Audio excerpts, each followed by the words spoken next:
Welcome to Wrestling with Heart, a podcast looking at pro wrestlers giving back to their community.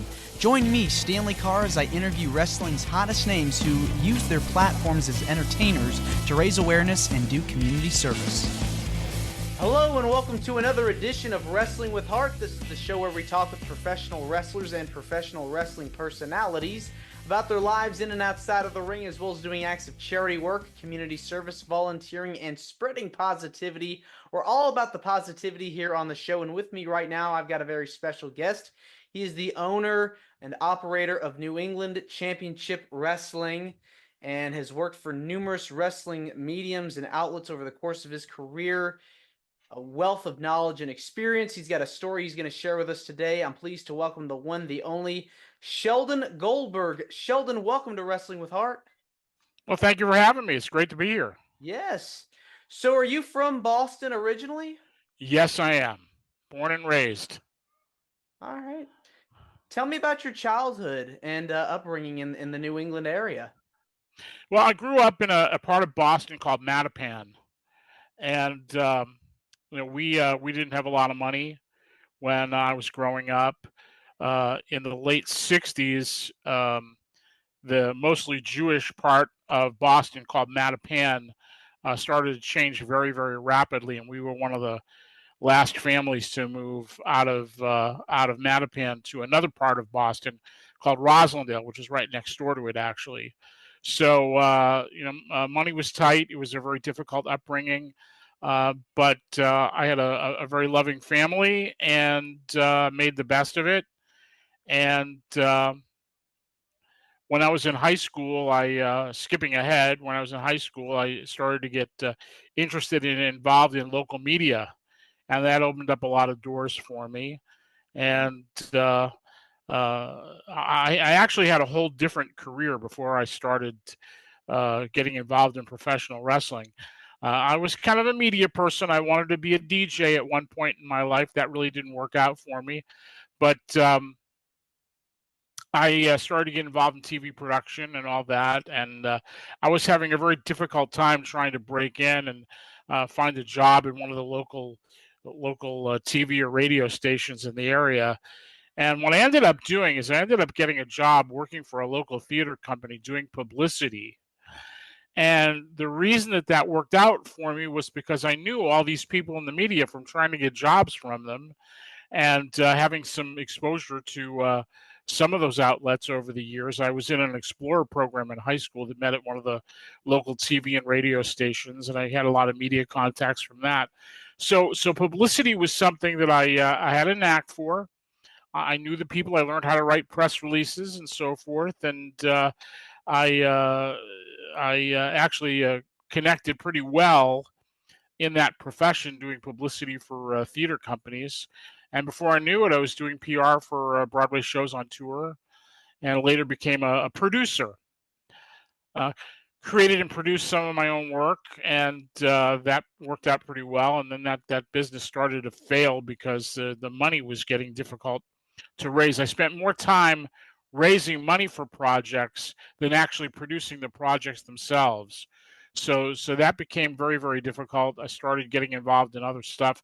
I produced a newsletter for collectors of wrestling memorabilia, which is actually pretty successful. And through that, I rekindled my contacts in professional wrestling. Met a guy in 1990 by the name of the Boston Bad Boy, Tony Rumble. I don't know if that name rings a bell with you. He worked with ICW, was syndicated all over the country. Tony had a company called the Century Wrestling Alliance, and I got involved with that, started doing their website and various and sundry other things. And we became very, very close, Tony and I. He passed away in November of 1999, and then I started my own promotion called New England Championship Wrestling. And that's still going after 20 plus years, I'm happy to say. And here we are. Yeah. So, I mean, it's interesting how that has all worked out, because as somebody that's also in the broadcasting business himself, I can understand the struggles of finding jobs and breaking in, especially because it's very competitive and tough. But the fact Well, that you were able to find something that you love and were able to, make those contacts and connections, that's very important because you never know where you can end up. right. That's true. The other thing is, I grew up in Boston. Boston is one of the biggest media markets in America. Hmm. The guys that I ran into who were DJs and TV reporters and announcers, you know, I knew as soon as I walked in the door that these were some of the top people in the industry. And me thinking that I could come in as a kid without any knowledge or experience other than whatever I could glean from whatever was happening around me.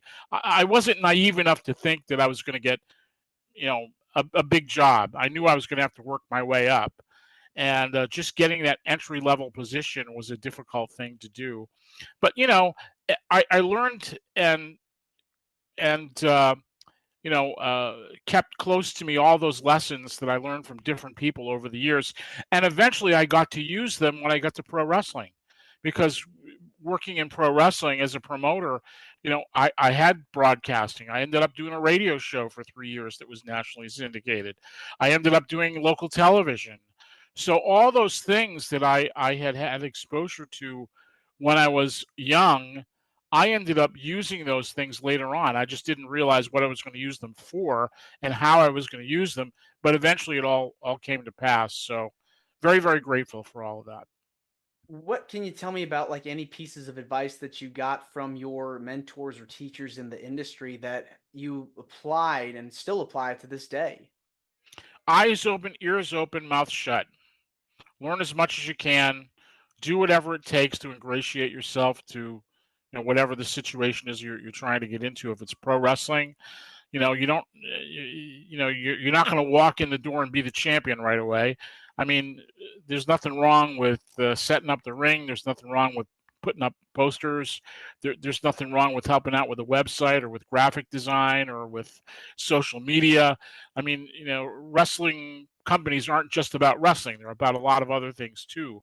So if you can figure out how to create a niche for yourself, how to make yourself valuable, and more importantly, if you're a wrestler, how to make yourself versatile.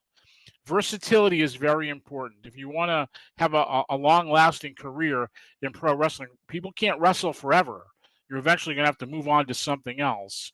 And so, the ability to contribute to a wrestling promotion in any number of ways is a very valuable thing.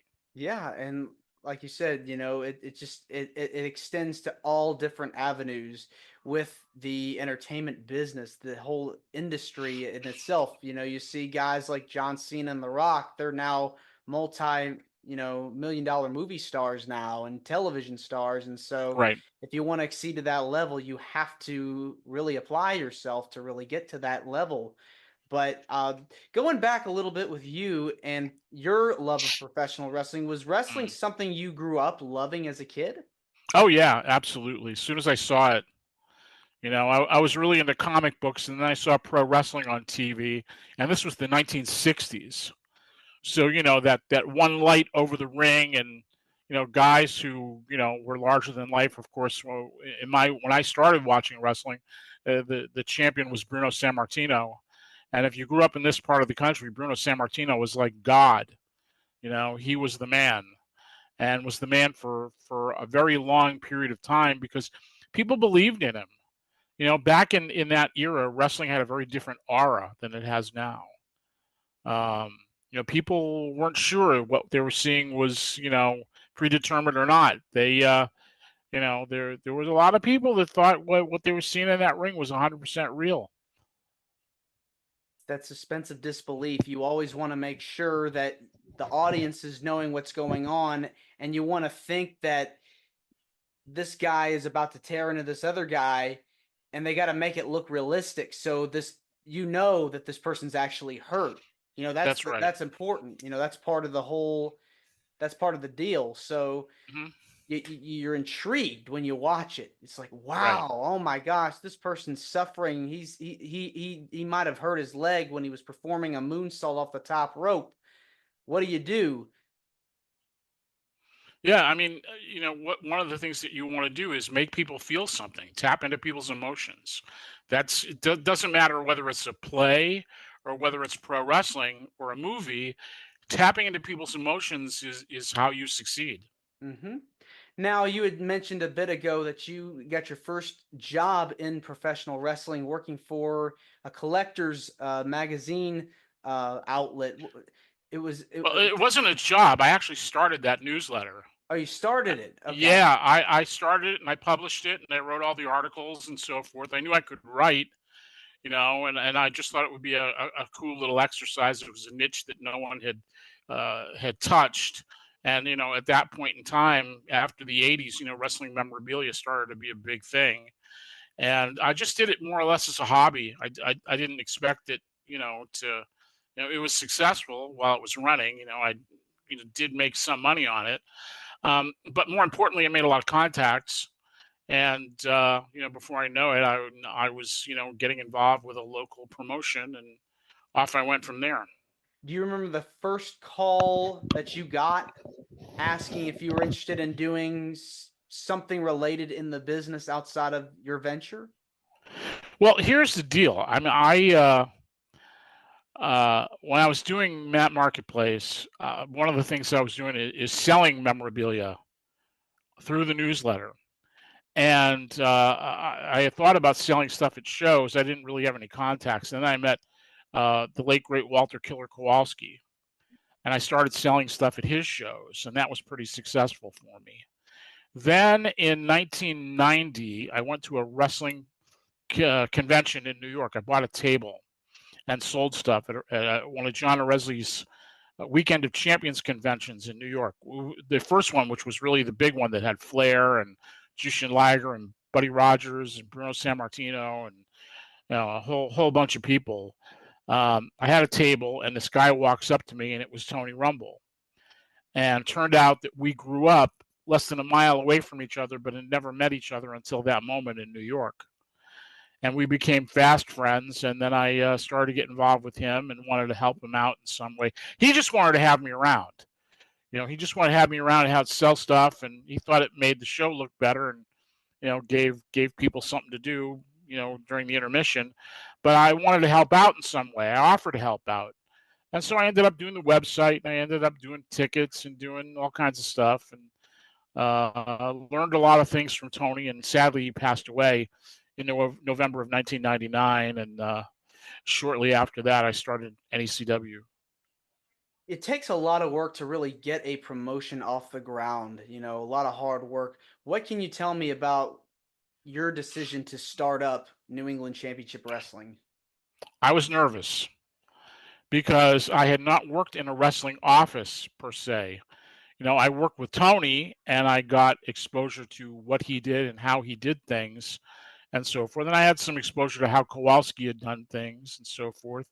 But starting up on my own was kind of a scary proposition. I had some good support from people around me, and was able to get going. But it took a good 5 years before I really had gotten my feet under me, and really started to get it, so to speak.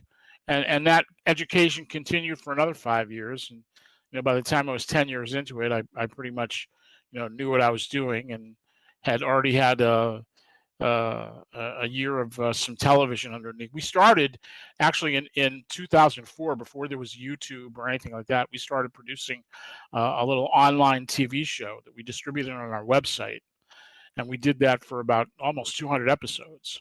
Mm. And yeah, so that was the beginning of our me training myself and training the people around me and so forth to produce something that resembled television. And eventually we did get on TV here in the Boston area.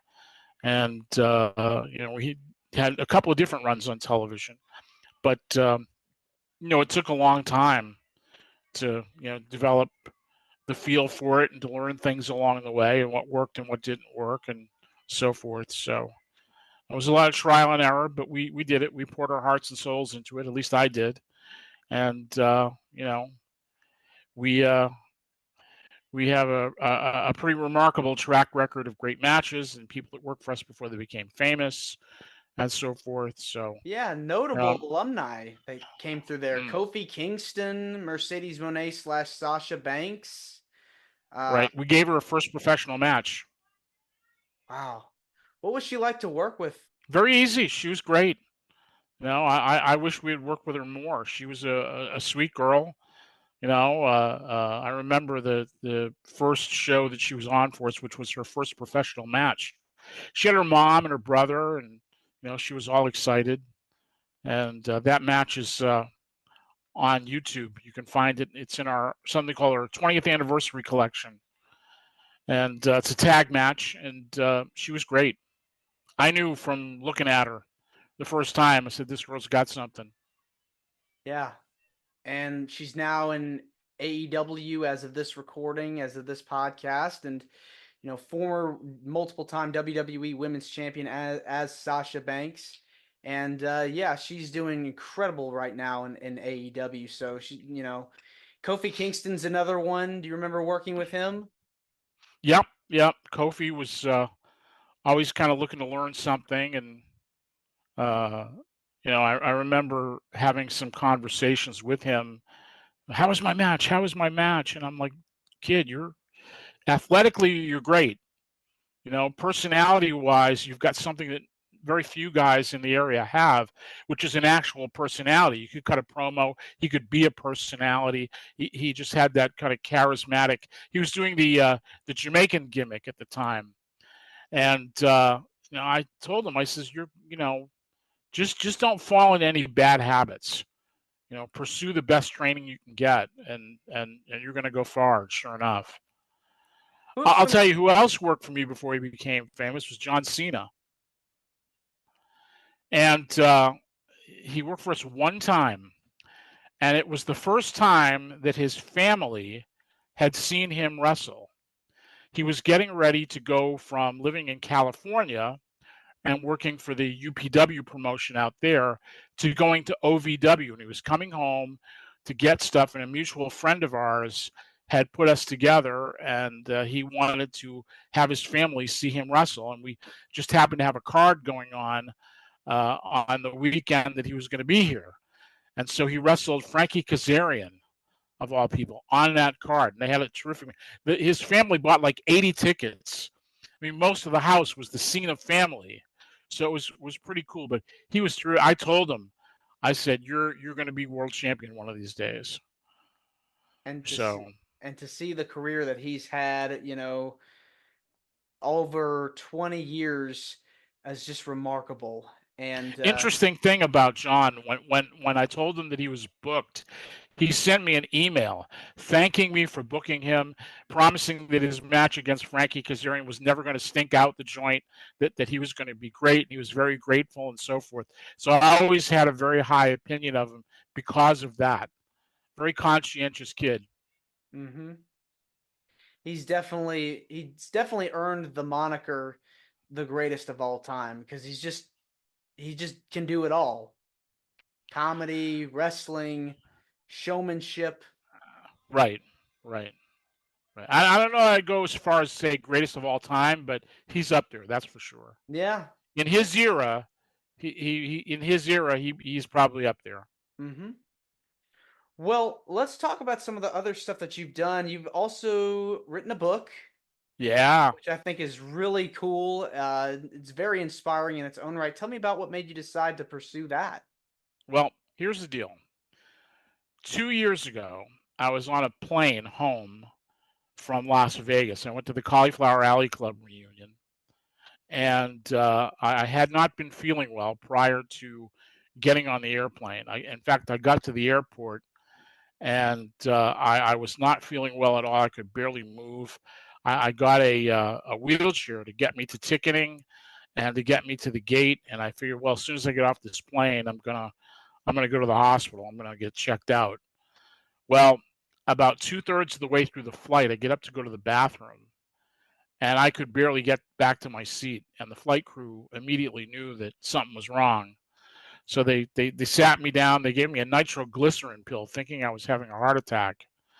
And then they gave me a couple of aspirin. They had a nurse that was on the flight, and she sat with me for the remainder of the flight. They had an ambulance waiting for me when we landed, and I got to the hospital. What happened was my kidneys had failed. Now I'd known that I had kidney disease for years, and I knew that there was the specter of kidney failure at some point in my life. I just didn't think it was going to happen at that particular time. So I spent a month in the hospital. And while I'm laying in the hospital bed, I said to myself, well, I know I'm not going to be able to do all the things that I was able to do before, but I'm going to figure out what I can do, and I'm going to do that. So it took a while. After I got out of the hospital, I had been working full time, and I went back to work for 6 months, and just realized that between 40 hours a week of work and 12 hours a week of dialysis, it was just too much. That's all I had. It's all I could do was just work and dialysis, and that was it. And I didn't want that to be my life. I wanted there to be other things too. And so I made the decision to retire because I was of retirement age.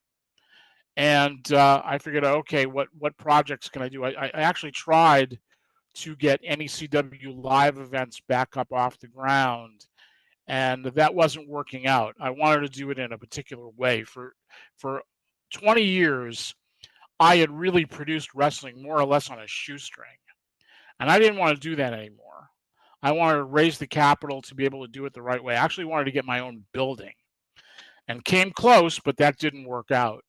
So I figured I'm going to come up with other kinds of creative projects. I had always wanted to write a book. And now, without 40 hours a week of a regular job, I had the time to do it. So I originally started writing a totally different story.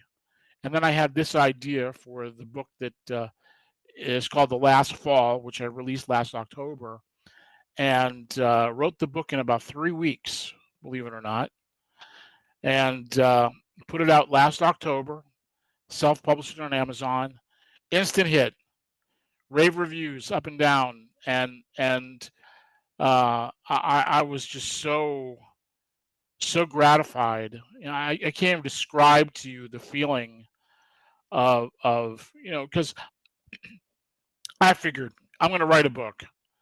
The accomplishment me would be just writing the book. Whatever happened to it, if I sold 10 copies, okay, I sold 10 copies, but at least I published a book. Well, I've sold hundreds of copies, and just have been so grateful for the positive response that the book has received. I am currently finishing up the sequel to that book, which hopefully will be out in the next couple of months. So very anxious for that. Yeah, for those that haven't read The Last Fall yet, tell me about what the book is about, if you can. Well, the book follows the life and times of a fictional wrestler by the name of Rick Pacheco. It follows him from the point that he literally stumbles into the wrestling business at the age of 11 in 1971 to the end of his in-ring career in 1999. And all the ups and downs that happened to him along the way, how he breaks into the business, what the business was like in the late 70s, how the business changed in the 80s, and what happens to him along the way. He has a lot of ups and downs. A major tragedy takes place along the way, and eventually he has to restart his career in the most unlikely place and make a go of it. So that's basically the synopsis of The Last Fall. As I say, it's gotten rave reviews, and I think if you read it, I think you'll enjoy it, especially if you're a wrestling fan. Oh, no But a doubt. lot of non-fans have liked it too. I'm really surprised by the especially female fans. They like the characters, so Yeah, I very mean, gratified by that. I think pro wrestling is definitely starting to get hot again and popular again, and to see that so many people are really into it now, it's amazing. It's really good Yeah. to have, more fans, actually, proud to say that they're wrestling fans, because Mhm. it's not every day that you can find people that are really into it. And Yep. so that's it's a testament to what you're able to do, and Mm. other people that are able to say put stuff out that can try to get people interested in it. Right, right. Yeah. And when I started promoting in 2000, independent wrestling was a relatively new thing. There weren't a lot of independent promoters in the country. It was a handful. And one of the biggest challenges that I had as a promoter back then was just trying to get people to realize that, hey, it's okay to go to this. It's a thing. It's its own thing. It's your friendly neighborhood wrestling promotion. No, it's not in a big arena. You're up close and personal with it, and you never know who you're going to see. In the early days of NECW, you never knew who was going to show up on those cards, and some of them, quite a few of them, became big names much later. Mm-hmm. I mean, if it wasn't a John Cena or a Kofi Kingston, it was a Beth Phoenix or a Mercedes Martinez, a Doug Williams. He had his first match in America in NECW. Sumi Sakai, first match in America, NECW. So yeah, I mean, there's a long list of big names that came through New England Championship Wrestling before they became big names. And if you were an NECW fan back in those days, like I said, you never know who's going to show up on those cards. Always unpredictable. That's the one thing I love about professional wrestling, is the Yep, unpredictability of anything can happen. Now I'm sure very true. yes. Now I'm sure running NECW, you guys ran a lot of benefit shows too. We did, yes. We did. Yeah, one of the things that I wanted to get involved in was benefit shows. We did quite a few over the years. We did a big event a couple of years in a row. It was a benefit to raise money for cystic fibrosis research. It was an event called the Hot Dog Safari. Hmm. Now, we didn't organize the whole thing. It was organized actually by somebody else. We were simply the entertainment portion of it. But what it was is this local radio talk show host named Eddie Andelman uh, had become very involved in raising money for cystic fibrosis, and he put together this event called the Hot Dog Safari, which he got different vendors to give away hot dogs. There are different hot dog manufacturers and different, you get soft drinks and whatever. And for one price, all the food was free. You just go from vendor to vendor and get whatever you wanted to eat. And then the entertainment was New England Championship Wrestling. We did that for a couple of years. And that was a pretty cool thing to be involved in. We had done a number of events for different local causes. We did for the town of Milton, Massachusetts. We raised money to fund their special needs program for the town of Milton. We did a couple of years of benefit shows for the South Middle School in Brockton, Massachusetts, which funded their school lunch program and field trips and various and sundry other things. So we've done our share of benefit shows over the years, and very proud of those. What is it about giving back to the community that gives you the most joy? Well, it's being part of the fabric of the community that's so important. If you're a local company, it's like being a local sports team. Those teams become very ingratiated in the communities that they're located in, and that shouldn't be any different for pro wrestling. So we try to act in that regard. Yeah, because what you're doing is you're putting on a show and trying to promote entertainment that appeals to so many people, and to get them, brighten their day, brighten their night when they're going through a rough time in their life. You want to be there for that person or that family. So it's very important to do that. I always believed in having a good relationship and a good bond with our fan base. Whenever we had a show, if I wasn't tied up with something else, I'd be at the door as people came in tearing tickets and thanking people for showing up, and shaking hands and patting kids on the head, and all of that was very sincere. I wanted people to know that I appreciated them showing up and being there, and I think people respond when they know that their presence is appreciated. Hmm. Well, what is NECW doing now? Are you still running shows? Not exactly. We have a project coming out uh, November 7th at a place called the Peabody Black Box Theater in Peabody, Massachusetts. It's called New England Championship Wrestling Presents the Lost Matches Live. Now, if you go to our YouTube channel, which is youtube.com/NECW Wrestling, two W's, you'll find literally hundreds of videos of matches and things from the 20 plus years that we've been in operation. Mm. What I decided to do was I wanted to give people an event, and I didn't want to do a traditional live event like a regular NECW event because we've been out of the live event business for a long period of time now, and I wanted to give people something different. So what I did was I put together 8 matches from our archives that were either never released on video or they're not available on YouTube.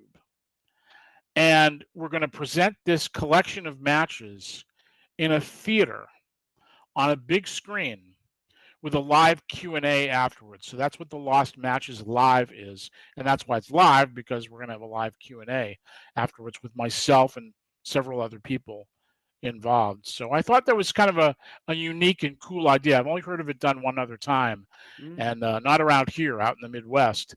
So I thought it would be a cool way to give our fans an event, um, and something unique.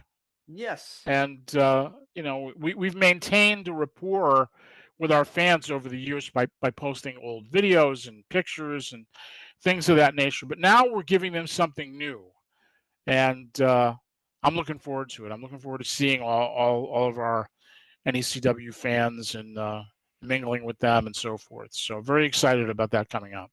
Definitely seems pretty cool. It's really interesting that you're able to do all that. Uh, do you foresee going back and resuming the live events in the future? I don't know. My health is an issue. I just don't have the stamina that I had before. And if I hit the lottery big and could hire a bunch of people and more or less just oversee, that might be another issue. But I don't know. I'm at this point in my life. I'm happy doing the stuff that I'm doing. I've got to whatever I do, I have to do it at the pace that I can do it at.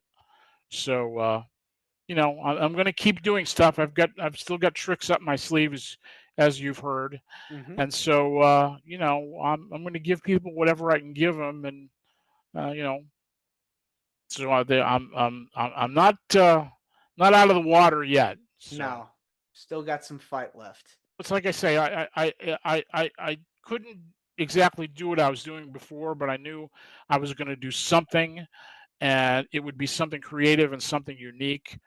And with the last fall and with the Lost Matches Live, I think we're accomplishing that. Yeah, you definitely are. Well, Sheldon, this has been great getting a chance to speak with you. I just want to say thank you for coming on to the show. It means a lot to me and to my listeners and viewers that are watching this on YouTube. Where can people find more about you on social media if you want to plug the event and everything? Go for Sure. it. Well, you can find me personally, Sheldon Goldberg, on Facebook. You can find me on X at NECW. You can find the NECW Facebook page at NECW Wrestling. YouTube is youtube.com/NECW Wrestling, two W's there. And I'm on Instagram, Sheldon Goldberg 311. I'm on whatever. I'm on Instagram. I'm everywhere. So Yeah. everywhere but TikTok. No TikTok, but And you've I'm got your easily books. found. Mm-hmm. Yeah, you can get that book on Amazon. It's available in paperback or Kindle. And The Last Fall is again the title. And I should have grabbed one to hold it up. I'm asleep at the switch today, but you can easily find it, and it's a great book, and I hope you'll give it a try. Yeah, definitely. We'll check it out. Thank you again, and you're more than welcome to come back, Sheldon. It would be my pleasure. All right. Take care. Thank you. This is Wrestling with Heart. I hope you found this podcast to be informative and entertaining. If you did, please hit the subscribe button and look out for the next edition.